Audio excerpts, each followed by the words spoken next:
A naked Kohen-Leth is staring into a black hole displayed on the screen as the phone starts ringing. He desperately answers the call, but it is not the call he had expected. The phone rings again, but his call does not arrive. Kohen leaves for work from the rundown monastery where he lives alone. Outside is a dystopian future world. Loud, dirty, bustling with people in eccentric clothes, and walls covered in graffiti. Commercials for things as ridiculous as the Church of Batman the Redeemer play non-stop on screens all around the city, and there is no escaping them. Kohen is fretful and hurriedly makes his way past all these to his workplace. He works for a large corporation called Mancom, where he is a part of a team of programmers in the ontological research division working to solve complex data problems which are represented by cubes on a screen. His supervisor at Mancom is Joby. Kohen tells Joby that he is better off working from home as he can get more work done that way. While commuting to work, he also does not want to miss an important call he is expecting, but Joby insists that the decision is entirely upon their boss, who is named management. But it is hard to get an appointment with management as he is an enigmatic and evasive individual. To either get a disability leave or permission to work from home, Kohen undergoes a medical evaluation from a team of company doctors. The doctors conclude that he is perfectly healthy physically. However, since he always refers to himself in the plural and is highly eccentric in his manner of thought and speech, the doctors recommend a psychiatric evaluation from an AI shrink. Later, Joby invites Kohen to a party he is hosting. When he arrives, Kohen finds that it is a loud costume party where people are drinking and dancing. At the party, a woman approaches Kohen and compliments his looks. Getting disoriented due to the crowd, Joby stumbles through the mass into a quiet room and sits on a couch to rest. Suddenly and surprisingly, he finds management sitting hidden across him. He tells management that he wants to go home because he is better off left alone and can double his output from home. His main concern is that he might miss the call he is waiting for all his life. The call will tell him the purpose of his life, which he feels is meaningless so far. Management calls Kohen insane, so he apologizes and leaves the room. Kohen tries to leave the party, but Joby does not let him go without eating. Joby shoves an olive into Kohen's mouth, which makes him choke. While he is choking, he staggers into another room where management is standing camouflaged against the curtains. He has a job which is mutually beneficial for both. The woman from earlier comes to help him and gives him abdominal thrusts to dislodge the olive from his throat. The woman's name is Bainsley. The next day, Joby tells Kohen that his request to work from home has been accepted. He has been reassigned to work on the zero theorem, which is a very complex problem management is trying to solve for a long time but to no avail.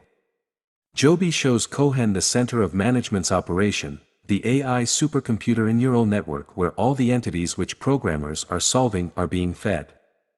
There they meet a teenage prodigy hardware specialist named Bob. Joby gives the software to Kohen to begin his work on the zero theorem. Kohen starts working on the zero theorem. He must solve the theorem where he has to prove that 0 equals 100%. He tries to figure out the different components of the mathematical equation by trying to fit the right pieces of the formula at the right places, which is represented by blocks on a computer screen. He must process a part of the data at a time and upload it after certain time intervals. He spends months on the problem, getting ever closer to solving the zero theorem but never quite reaching the target of making 0 equal 100%. In the meantime, Kohen is also attending therapy from the AI psychologist Dr. Shrink Ram for his different phobias like biophobia, agoraphobia, claustrophobia, autophobia, and many others. Kohen works relentlessly on the zero theorem, which takes a toll on his mental and physical health. Management keeps pestering him with ever more demands for processing data, while he keeps on having nightmares involving a black hole. In the stress and frustration of not being able to complete the assignments, he has a meltdown and smashes his computer with a hammer. Since he has destroyed his workstation, management sends Joby to check on him. Joby fixes the computer and reconnects it to the World Wide Web. Kohen tells him that the zero theorem is unprovable, but Joby convinces him to keep working on it as he is getting closer to finally figuring out the equation. Joby sends Bainsley to see Cohen and help him regarding the phone call he is expecting. Bainsley breaks her nail on Cohen's keyboard, and she asks him to kiss her finger to make her feel better. He reluctantly obliges. Just then, Dr. Shrink Rom warns Cohen against Bainsley, but she shuts off the AI psychiatrist. Cohen opens up with Bainsley. While growing up, he thought he was different and unique, but he realized that his life is inconsequential like billions of other people's lives. One night he received a phone call and a mysterious voice on the other end called out his name to tell him his reason for existing. But in his excitement, he accidentally disconnected the phone. Ever since, Cohen has been waiting for that phone call to come again. Bob comes to visit Cohen. Management has assigned him to help Cohen, and he reveals that he is the only son of management. He knows that Cohen is being monitored by cameras, so he asks his father for the cameras to be turned off. According to Bob, management uses everyone including Joby, Bainsley, and Cohen as tools to get the job done. But he promises that if he returns to work, he is going to help Cohen get his phone call. Bainsley gives a virtual reality suit to Cohen so that he could plug into her website. He puts on the suit and logs in. With a head full of hair, he emerges on a tropical beach where Bainsley is waiting for him in a bikini with a bottle of champagne. They are both in their own homes using a computer, but their minds are connected into this virtual reality system where everything feels real. They start having fun and play in the water with a beach ball. Cohen seems to enjoy this experience, but he suddenly drowns. He is saved by Bainsley, who pulls him out and gives him CPR to save his life. They end up kissing each other. Bob tells Cohen that his father management is really keen on him because he is a good worker. He explains that by solving the zero theorem, Cohen is trying to prove that the universe is all for nothing. All matter, all energy, and all life are glitches of the Big Bang, so the expanding universe will eventually contract into a super-dense black hole, resulting in the universe to disappear. Cohen does not want to believe in such nihilistic theory even though Bob thinks it is accurate. Cohen tries the VR suit one more time in spite of being warned by his AI shrink against it. He meets Bainsley in the same beach from earlier where the sun never sets but stays in the horizon. Bainsley suggests Cohen to pick a different place to be in, so he uses his imagination and takes them near a black hole. Both of them get pulled into the black hole. When they get out of it, Cohen confesses his love for Bainsley and decides that they can stay in the virtual reality happily. Bainsley fears this prospect and warns Cohen that management will not allow it, so she pushes Cohen out of the VR program, leading the suit to malfunction. Bob takes the VR suit to fix it. In the meantime, Cohen logs into Bainsley's website without the suit.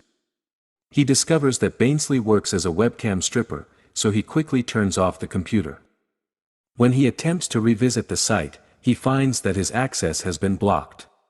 A few weeks later, Bob comes back with the VR suit. He authorizes the AI shrink to tell Cohen the truth about the phone call he is expecting, that it is just a figment of his imagination. He is delusional, and the AI was programmed to leave his pathology untreated. Bob tells Cohen that the call he is expecting is not supposed to be a phone call. Instead, it is a calling from the soul. Bob has tampered with the VR suit and has programmed it to connect to the soul. A distraught Bainsley visits Cohen, who is not happy to see her. She confesses that she did it at Joby's behest so that she could keep the VR suit as a reward. Bob comments that she is too pretty for an old guy like Cohen anyway. Though Cohen is dismissive of her, Bainsley says she wants to be with him and asks him to elope with her. Even Bob encourages Cohen to leave with Bainsley. However, Cohen says it's too late. To let off steam and to have some fun, Bob wants to take Cohen out with him. Cohen has not been outside for over a year since he started working on the zero theorem, but agrees to go out with Bob. Cohen tells Bob that he was once deeply in love with a girl and even married her, but she eventually divorced him. Bob confides in Cohen that he does not know any girl of his age, and his life is very boring. When they arrive back at Cohen's place, Bob falls very ill and has high fever. Rather than getting medical attention, Bob says a cool bath would help him feel better, but to no avail. When trying to lift Bob out of the bathtub, Cohen falls onto a cupboard and discovers that it was fitted with a surveillance camera. Cohen takes a hammer and smashes it, and then follows by smashing other cameras installed in various locations in his house. He barricades the door of his house and sits beside Bob. Management's henchmen break through the barricade and barge in so as to take Bob away. They warn Cohen that he is in big trouble. Shortly after, an outraged Joby arrives to tell that he got fired from his job because of Cohen. Cohen decides to try the VR suit which had been tinkered by Bob. Cohen is transported to the giant supercomputer where he had met Bob for the first time.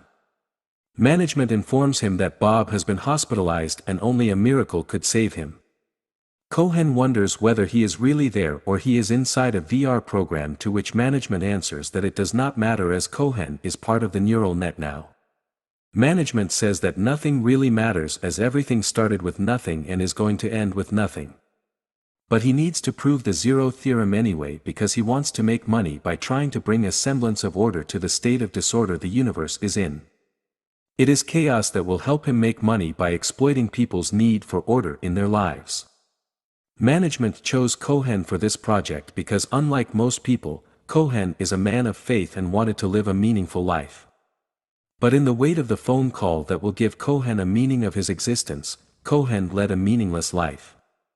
Now, management no longer requires Cohen's services. Infuriated by learning that he had been played with by management, Cohen starts throwing a fit, breaking everything in sight. The neural net gets destroyed, and Cohen finds that there is a black hole inside it. He jumps into the black hole. Cohen spawns at the same beach he was with Bainsley earlier, but this time he is alone. A beach ball floats towards him which he picks up and starts playing with. Then he starts playing with the sun itself as everything fades into dark. That is it for today's recap. If you enjoyed it, make sure to hit the like button and check out the other videos from our channel.